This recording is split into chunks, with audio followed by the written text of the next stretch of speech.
केडिया जी आगे प्रकाश डालेंगे, उनको मैं आमंत्रित करता हूं।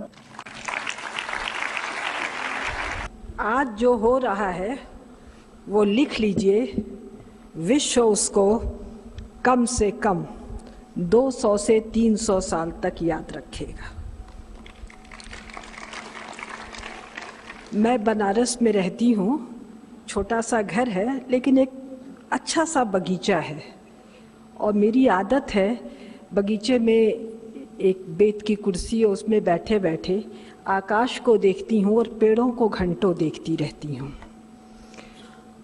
4 घंटे 5 घंटे ऐसे बैठे रहना मेरा सालों का अभ्यास है और जब तबीयत ठीक रहती है तो खुरपी लेके घास में से मोथा और वीड्स और कंकड़ उखाड़ती रहती हूँ। तो सालों से एक सपना खुली आंख में तैरता था। वो सपना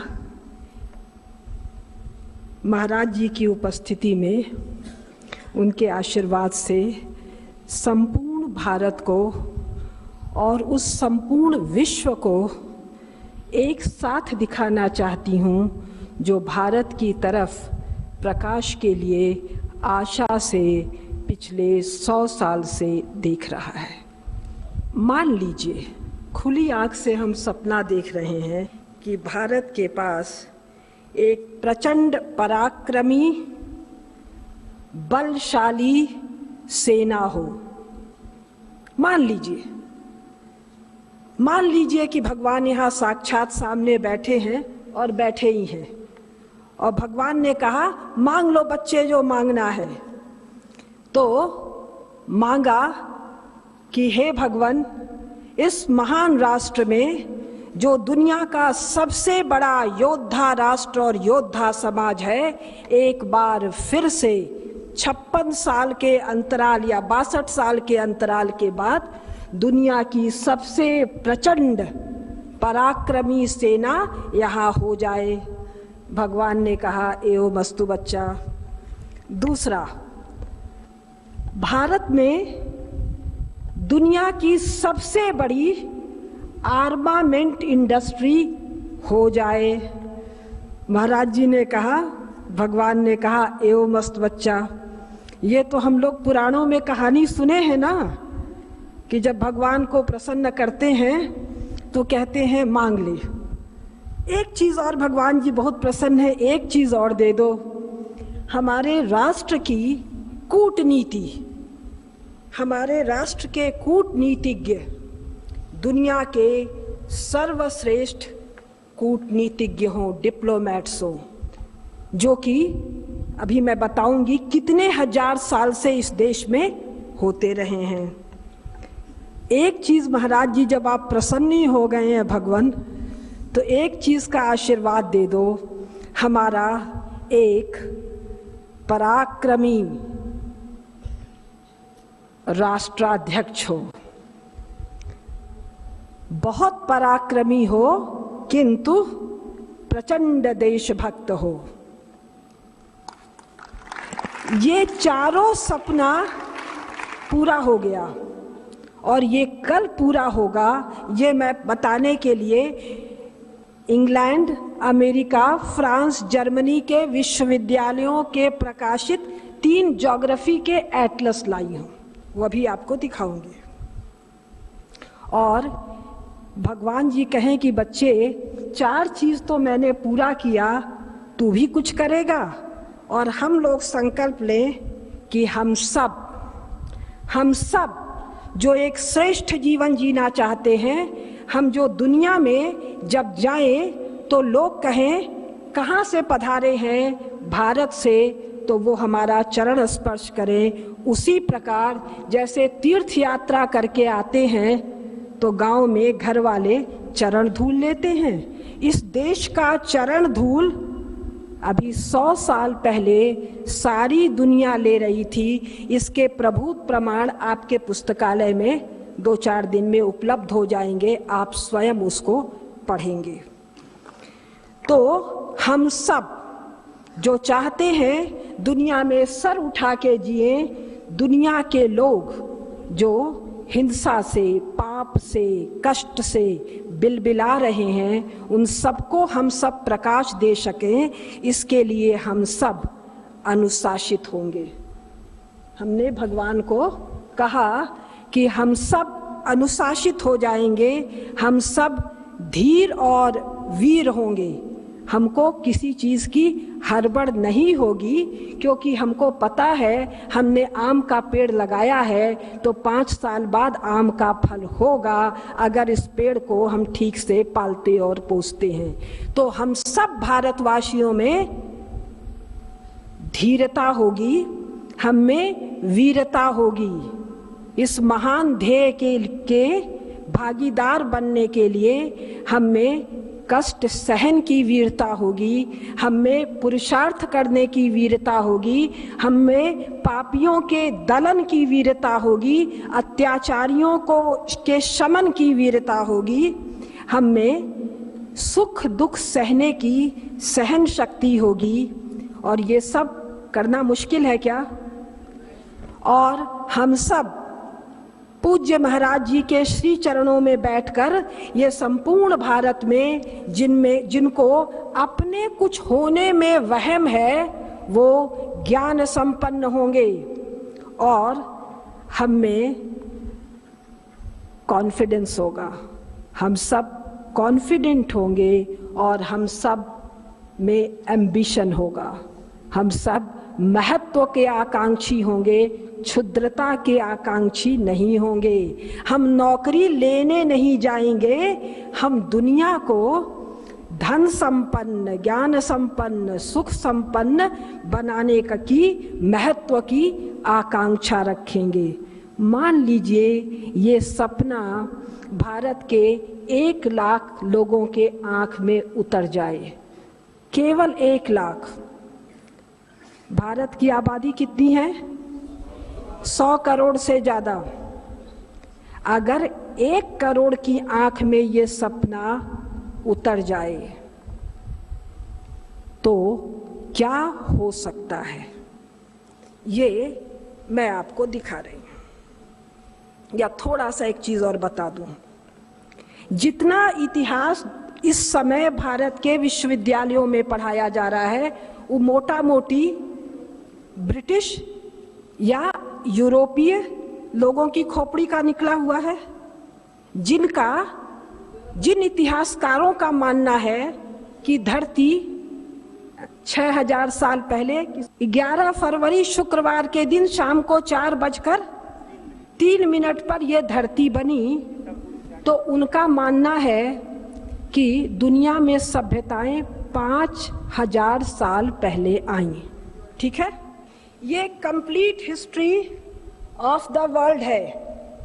इसके जो कंट्रीब्यूटर्स हैं वो अमेरिका, इंग्लैंड के विभिन्न प्रतिष्ठित यूनिवर्सिटीज के प्रोफेसर से इसके भीतर जो तथ्य दिया गया है ये कहता है।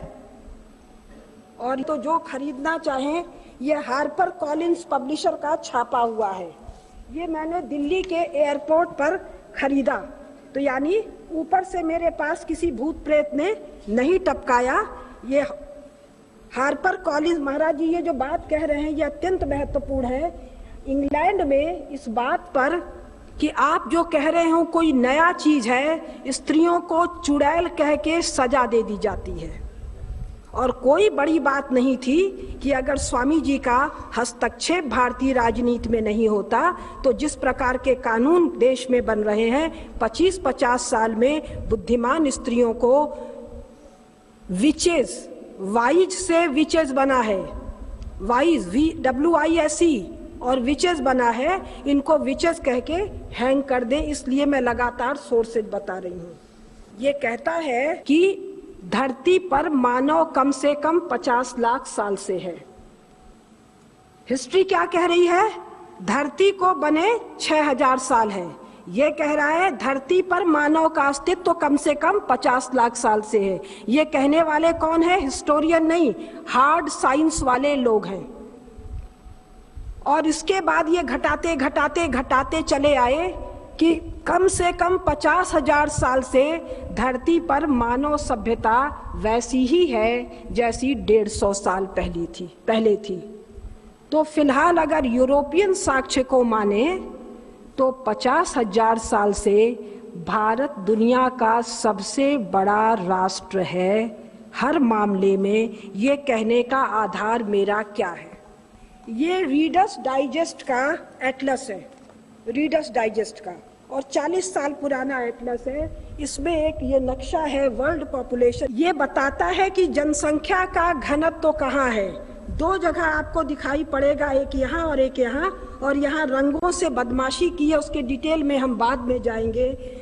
और इन सब जगहों में जो पीला और नारंगी है ये कम घनत्व के जनसंख्या वाले देश हैं, और ये कह रहा है 1600 से 2000। तो यहाँ पर जो हरापन दिख रहा है ये हरापन है 20वीं शताब्दी का। तो यानी 50,000 साल से जनसंख्या की बसावट कहाँ है? भारत में और चीन के इस हिस्से में। ऐसा क्यों है? कहीं भी जनसंख्या के इकट्ठा होने के लिए एक बड़े रूप में आवश्यक है मिनिमम वहाँ जल हो और भोजन हो। अभी करीब 2 महीने से मैं ढूंढ रही हूँ कि यूरेशिया में कौन कौन से देश हैं, और ये जो दोनों एटलस हैं इसमें 17,000 साल पुराने से दिया हुआ है, 17,000 साल से लेकर 20वीं शताब्दी के शुरू तक। ये मैं चैलेंज दे रही हूँ और आस्था के मार्फत आह्वान कर रही हूँ कि खोजो संपूर्ण यूरेशिया, मतलब यूरोप और एशिया में देश भारत के अगल बगल कौन है। जो हमारी जानकारी है अब साक्ष्य सहित बता रहे हैं। जो मैंने ये सपना दिखाया है ये क्यों घटित हो रहा है इसके लिंकेज दिखा रही हूँ। भारत स्वाभाविक राष्ट्र है, भारत के एक तरफ चीन है जो बसावट है। चीन और भारत के बीच में बहुत बड़ी नेचुरल वो है, पर्वत है, रेगिस्तान है। इस आबादी के आसपास आने जाने के लिए भयंकर नेचुरल बैरियर है। पर्वत है, रेगिस्तान है महाराज जी, ठंडे रेगिस्तान है, गर्म रेगिस्तान है। नेचुरल बैरियर मैं कह रही हूँ, प्राकृतिक व्यवधान है। भारत के उत्तर में सदा से दुनिया की किसी किताब में आप पढ़ेंगे तो आपको देश पता चलेगा तिब्बत, भारत के उत्तर में। भारत के पश्चिम में आपको देश पता चलेगा पर्शिया, पारस, पारसिक, फारस, और 20वीं शताब्दी में उसने अपना नाम बदल के कर लिया आर्यन। उन्होंने नाम रखा है, अपनी भाषा में आर्यन बोलते हैं अभी भी, और ये नाम इसका कभी नहीं था। ये नाम इन्होंने 20वीं शताब्दी में रखा है। इसका सदा से नाम पारस है। ये नक्शा आप लोग देखिएगा, भारत के पश्चिम में पर्शिया है और पर्शिया रोमन एम्पायर का नेबर है। रोमन एम्पायर जो लड़ाई कर रहा है वो अपने पूरब में पर्शिया से और उत्तर में शकों से, हूणों से, मंगोलों से, डैन्यूब नदी के ऊपर। यानी कहने का मतलब क्या है, भारत के पड़ोसी देश ये 3 हैं। आपने कभी सुना कि इन तीनों देशों से भारत पर कभी आक्रमण हुआ है? आपने कहीं किसी किस्से कहानी में सुना कि भारत में के पश्चिम में पर्शिया है, और मैं 2.5 महीने से जो मेरे संपर्क के विद्वान हैं उनसे फोन कर रही हूं, पूछ रही हूं कि भाई मुझे देश का नाम बताओ।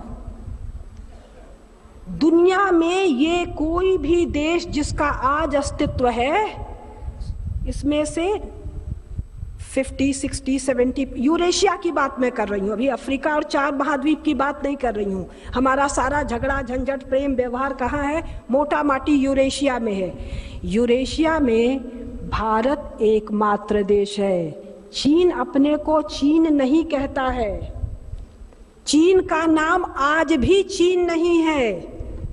चीन अपने को, अपने जो उसका स्वयं का नाम है वो है मिडिल किंगडम। आजकल वो अपने को झांगहो नाम से बुलाता है। दुनिया को दुनिया चीन को चीन इसलिए बुलाती है क्योंकि हम उस प्रदेश को चीन बुलाते रहे हैं कब से, महाभारत के सब पन्ने लाएंगे। मैं केवल एक बात बताना चाह रही हूँ कि ये जो सपना मैंने दिया है ये 15 साल में कैसे साकार होने वाला है, इसके पक्ष में मैं कुछ बातें बता रही हूँ।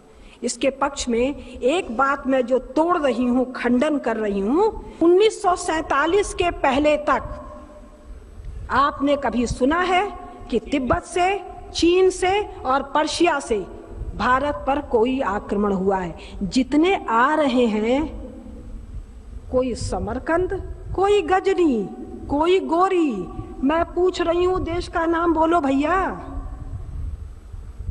देश एकमात्र है, वो है भारत। अब इसके पक्ष में जो है ये सारे मैप जो किसने छापे हैं, भारत वालों का मैं जानती भी कम हूँ, सोर्सेस को आदरणीय पंकज जी बताएंगे। मैं केवल यूरोपियन अमेरिकन सोर्सेज के आधार पर बात करूंगी। यूरोपियन अमेरिकन सोर्सेस को भारत के नेता, परेता, ब्यूरोक्रेट तो नहीं काटेंगे ना, और वो भी पिछले 20-30 साल में छपा हुआ। तो उनसे पूछेंगे, बच्चे लोग इसको क्यों नहीं पढ़े हो? इसको पढ़ के तुमने ये सब, महाराज जी को मैंने कहा मैं आज एक सपने की बात करूंगी। महाराज जी ने कहा सपने तो कमजोर हैं बहन, संकल्पों की बात करो।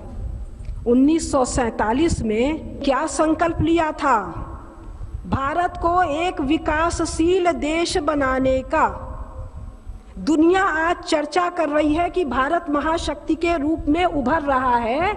ये भारत के अपने पौरुष, अपने संकल्प का परिणाम है। भारत के राज्यकर्ता, सरकार, गवर्नेंस, ब्यूरोक्रेसी, जुडिशरी, इनका क्या संकल्प था?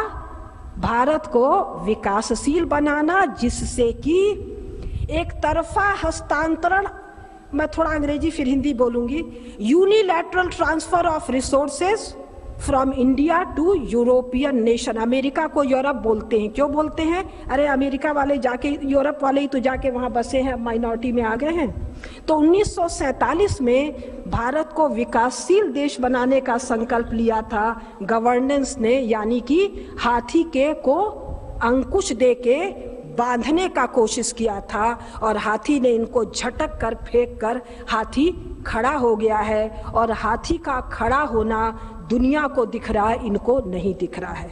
तो ये जो सपना दिया 15 साल, 20 साल में, कैसे हम अपने शासक बदल दें, और अगर हम संकल्पवान शासन ले लें, इसी जो 4 बात कहें इसके पक्ष में कुछ, तो भारत संपूर्ण यूरेशिया में अकेला राष्ट्र है जिसकी सीमाएं, ये जो वर्तमान चीन नहीं, ये जो चीन है, इसको 14वीं और 15वीं शताब्दी में यूरोप में जो नक्शे हैं उसमें इंडीज कहा जा रहा है।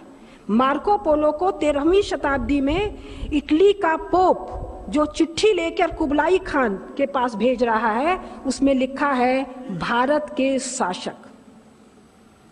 तो हमको इतिहास की महीन चीजों का ज्ञान होना होगा। संपूर्ण दुनिया के लिए भारत ये पूरा था। अगर एक चीज, यही नक्शा हम फिर से आपको दिखाएं, भारत के ऊपर है हिमालय, और हिमालय के ऊपर क्या है? घास के मैदान। आप लोग अपने नक्शों में देख लें, नक्शे के बिना न दुनिया का इतिहास जान सकते हैं, न नक्शे के बिना दुनिया की भावी लड़ाइयां जान सकते हैं, और न ये जान सकते हैं नक्शे के बिना कि विजयी कौन होगा। भारत के विजयी होने का कारण है जो मैंने पहले भाषण में कहा, जिसकी आज एक और तथ्य से पुष्टि कर रही हूं, कि भारत के चारों तरफ 4 देशों का नाम है, बाकी कोई देश संपूर्ण इतिहास में जब है ही नहीं। इन सारे देशों का निर्माण इंटर वॉर पीरियड, यानी first world war, second world war में बना है। इकोनॉमिक टाइम्स ने छापा है, उसके तथ्य तो मानेंगे, लेटेस्ट अभी एयरपोर्ट से खरीद के लाई हूं। जितने इस्लामिक देश हैं, Lebanon, Syria, Iran, Iraq, Kuwait, इस तरह ये देश बनाए गए हैं फर्स्ट वर्ल्ड वॉर और सेकेंड वर्ल्ड वॉर के बीच में, 2 के द्वारा, इंग्लैंड और फ्रांस के द्वारा आपस में उनके तेल के संसाधन को कंट्रोल करने के लिए। तो इस बात के कहने का दूसरा मतलब क्या है? जब देश नहीं है, राजा नहीं है, इतिहास नहीं है, सेना नहीं है, एम्बिशंस नहीं है, स्मृतियां नहीं हैं, सपने आते हैं, महत्वाकांक्षा बनती। बहुत महत्वपूर्ण बात मैं कह रही हूं। जब आपके पास स्मृतियां होती हैं, मैं संस्कृत नहीं जानती, फिर गीता जी में कहीं कहा है स्मृति नष्ट होगी तो तुम नष्ट हो जाओगे। जिनके पास स्मृति ही नहीं है वो भारत से क्या पंगा लेंगे? मूर्खों को और दुष्टों को झूठ तो रचना ही पड़ेगा कि भारत कमजोर है।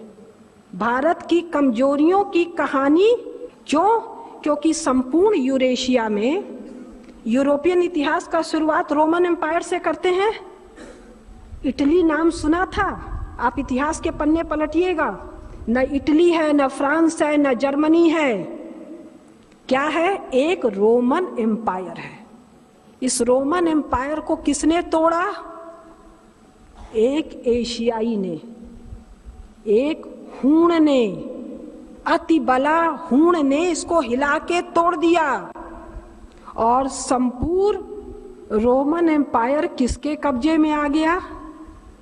एशियंस के, शकों के, हूणों के, मंगोलों के, अवारों के।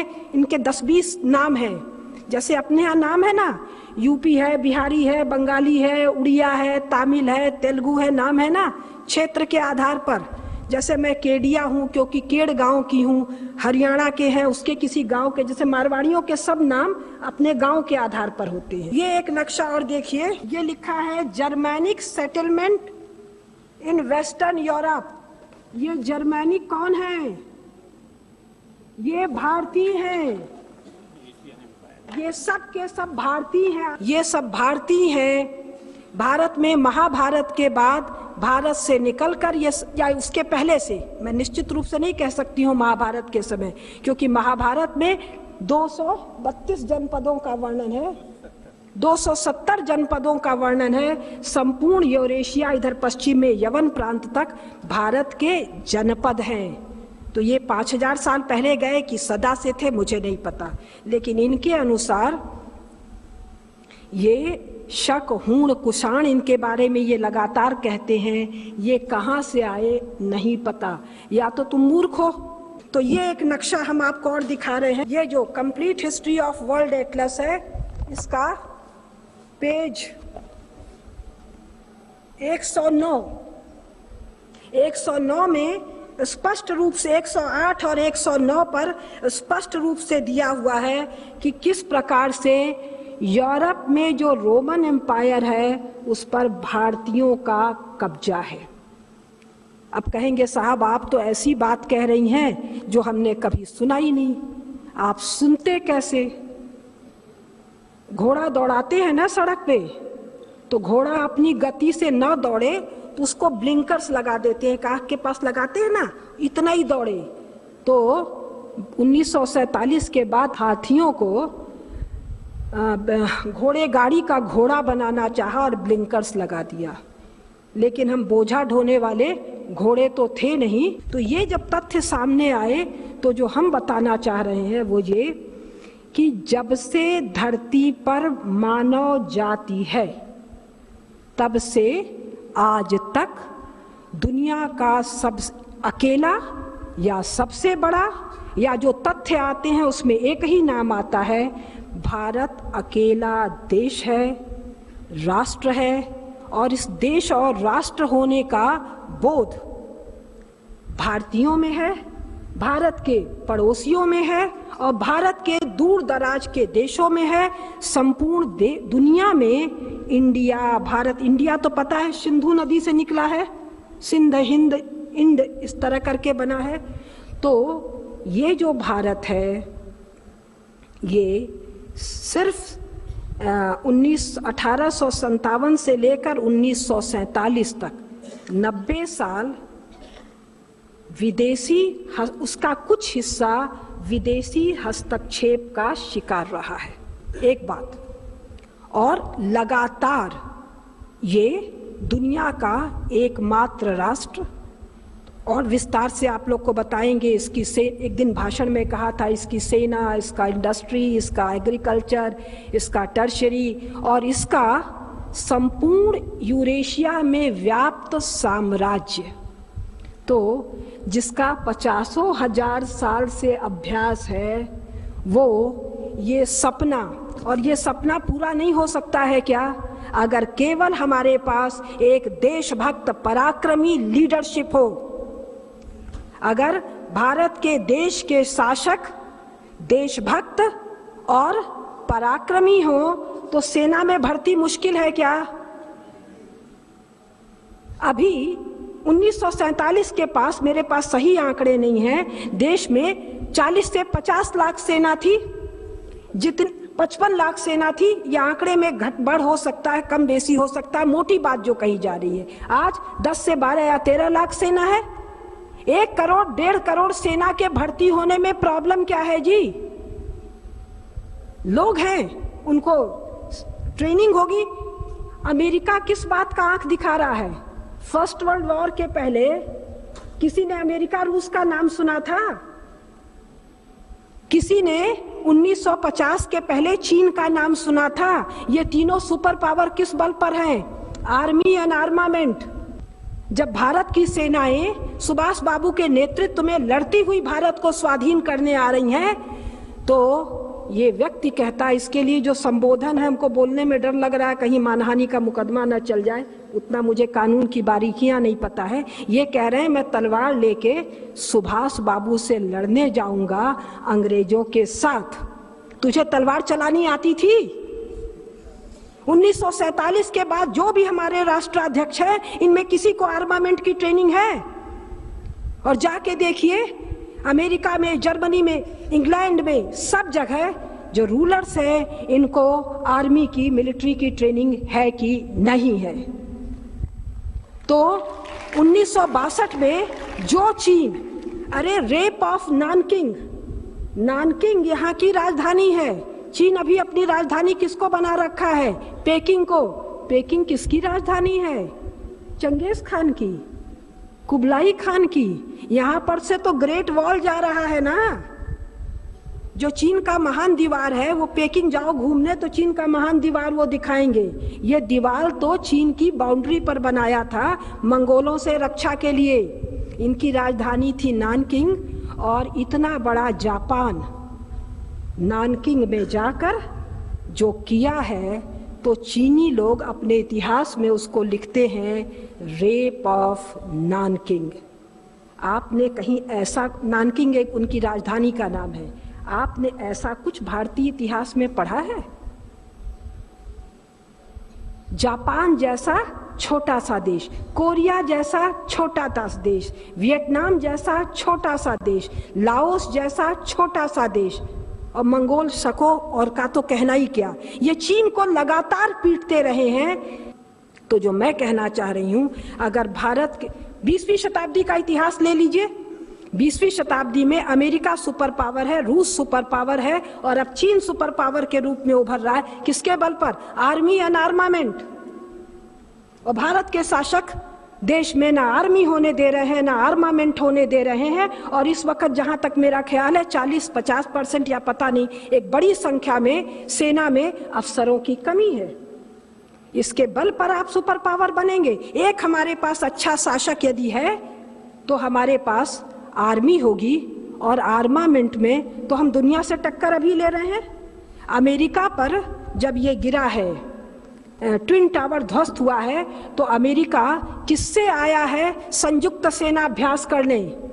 भारत से। First world war, second world war में अमेरिका, इंग्लैंड को और फ्रांस को जिंदा किसने रखा है? भारतीय सेनाओं ने। जर्मनी को किसने पीटा है?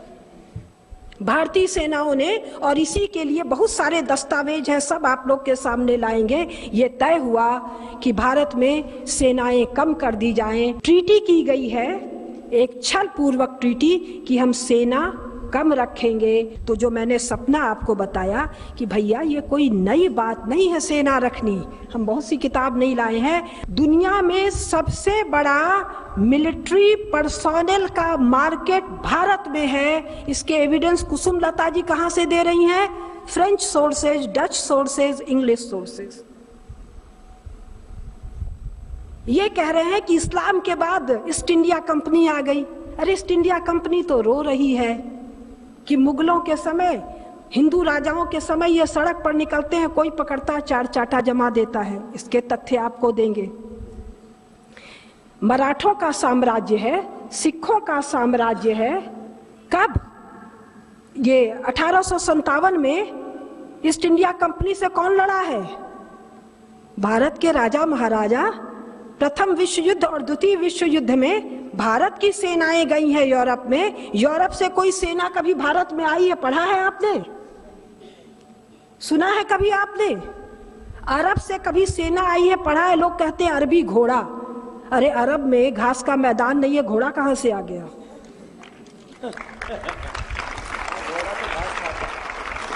घोड़ा कहां है? आप हिमालय पर्वत के उत्तर में जाइए तो जिसको स्टेपी कहते हैं, ये बिना ज्योग्राफी के कभी नहीं समझ पाएंगे, इसलिए मैं ज्योग्राफी पर, मैप्स पर, ग्लोब पर विशेष बल दूंगी। सारे घोड़े यहाँ हैं और भारत में क्या चल रहा है? अरबी घोड़ा।